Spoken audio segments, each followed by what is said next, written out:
নমস্কার বন্ধুরা, আজকে আমরা এই ভিডিওতে আলোচনা করব স্টেট ব্যাংকের এফডি আর পাঞ্জাব ন্যাশনাল ব্যাংকের এফডির ইন্টারেস্ট রেটের ব্যাপারে। তো আপনারা যদি 1 লক্ষ টাকা এসবিআই অথবা পাঞ্জাব ন্যাশনাল ব্যাংকে বিনিয়োগ করেন তাহলে কোথায় সবথেকে বেশি রিটার্ন পাবেন সেই ব্যাপারেই বলা হয়েছে যে এসবিআই ভার্সেস পিএনবি এফডি 1 লক্ষ টাকার ফিক্সড ডিপোজিট, স্টেট ব্যাংক নাকি পাঞ্জাব ন্যাশনাল ব্যাংক, কোথায় পাবেন বেশি রিটার্ন আসুন দেখে নিই।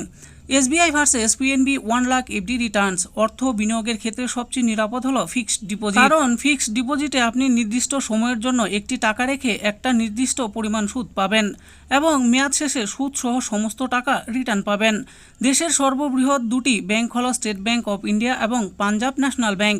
আপনি যদি 1 লক্ষ টাকার ফিক্সড ডিপোজিট করতে চান তাহলে কোন ব্যাংকে করলে বেশি সুদ পাবেন এবং কোন ব্যাংকে বেশি রিটার্ন পাবেন এই নিয়ে আজকের আমাদের এই ভিডিও। স্টেট ব্যাংকের ফিক্সড ডিপোজিট সুদের হার। ভারতীয় স্টেট ব্যাংকে আপনি সর্বনিম্ন 7 দিন থেকে সর্বোচ্চ 10 বছরের ফিক্সড ডিপোজিট করাতে পারেন। এক্ষেত্রে আপনি সর্বনিম্ন 3.50% থেকে সর্বোচ্চ 6.50% পর্যন্ত সুদ পেয়ে যাবেন।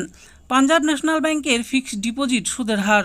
স্টেট ব্যাংকের মতোই পাঞ্জাব ন্যাশনাল ব্যাংকে আপনি সর্বনিম্ন 7 দিন থেকে সর্বোচ্চ 10 বছরের ফিক্সড ডিপোজিট করাতে পারেন। এক্ষেত্রে আপনি সর্বনিম্ন 3.50% থেকে সর্বোচ্চ 6.50% পর্যন্ত সুদ পাবেন। 1 লক্ষ টাকার ফিক্সড ডিপোজিটের রিটার্ন। এবার দেখে নেওয়া যাক 1 লক্ষ টাকার ফিক্সড ডিপোজিট স্টেট ব্যাংকে নাকি পাঞ্জাব ন্যাশনাল ব্যাংক, কোথায় করলে বেশি রিটার্ন পাবেন আপনারা। আসুন এবার দেখে নেই। দেখুন, ফিক্সড ডিপোজিটের মেয়াদে দেওয়া আছে 1 বছর। সুদের হার পাবেন 6.80% স্টেট ব্যাংকে। আর 1 লক্ষ টাকায় রিটার্ন পাবেন 1,06,975 টাকা। পাঞ্জাব ন্যাশনাল ব্যাংকে আপনি পাবেন 6.75% সুদ। আর এখানে 1 লক্ষ টাকায় রিটার্ন পাবেন 1,06,923 টাকা। 2 বছরের জন্য যদি রাখেন তাহলে এসবিআইতে 7% সুদ পাবেন, 1,14,888 টাকা রিটার্ন পাবেন। আর পাঞ্জাব ন্যাশনাল ব্যাংকে 6.80% সুদ পাবেন, 1,14,434 টাকা রিটার্ন পাবেন।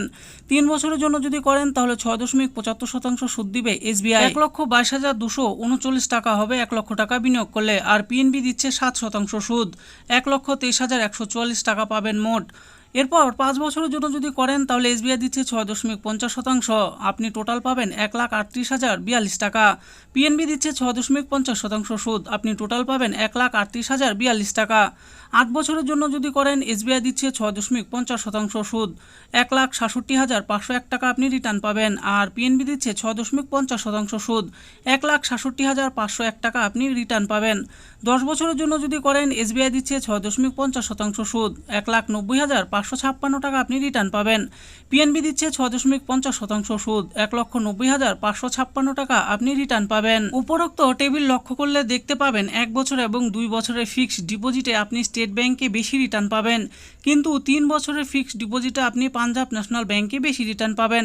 এরপর 5 বছর থেকে 10 বছর পর্যন্ত যে কোনো মেয়াদে আপনি স্টেট ব্যাংক ও পাঞ্জাব ন্যাশনাল ব্যাংকের ফিক্সড ডিপোজিট থেকে সমান রিটার্ন পাবেন। তো বন্ধুরা দেখে নিলেন, আজকে আমরা এই ভিডিওতে আলোচনা করলাম এসবিআই ও পিএনবির তরফ থেকে 1 লক্ষ টাকার এফডি করলে কোন ব্যাংকে আপনি বেশি সুদ পাবেন সেই ব্যাপারেই আমাদের এই ভিডিও ছিল। তো আপনি বিনিয়োগ করার আগে অবশ্যই ভিডিওটি ভালো করে দেখে নেবেন। আশা করি ভিডিওটি আপনাদের ভালো লেগেছে। আর এই ভিডিওটি যদি আপনাদের ভালো লেগে থাকে তাহলে অবশ্যই একটি লাইক করবেন। আরও এরকম নিত্য নতুন স্কিম ও আপডেট সম্পর্কে জানার জন্য আমাদের এই চ্যানেল গভর্নমেন্ট স্কিম প্রো চ্যানেলটিকে অবশ্যই সাবস্ক্রাইব করবেন। আর এই ভিডিওটি দেখার জন্য আপনাদের সকলকেই অসংখ্য ধন্যবাদ।